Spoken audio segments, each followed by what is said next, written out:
Après 13 ans de règne sans partage, le parti islamo-conservateur du président turc a perdu sa majorité absolue au Parlement. L'AKP a bien remporté les législatives de dimanche, mais ce n'est qu'une victoire en demi-teinte. Il n'obtient que 40,7% des suffrages, ce qui l'obligera à former un gouvernement de coalition. Le véritable vainqueur de ces élections, c'est le parti kurde HDP. Il fait son entrée dans le Parlement. Le Parti démocratique du peuple rafle près de 13% des voix et obtient 80 sièges à la satisfaction de ses dirigeants. C'est le choix et le droit du peuple qui s'est exercé en son âme et conscience.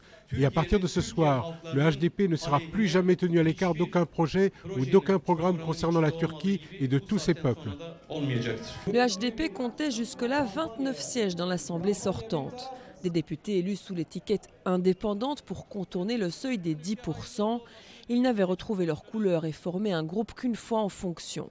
Désormais, 80 députés issus officiellement du parti kurde entreront au Parlement avec un programme aux antipodes de celui d'Erdogan.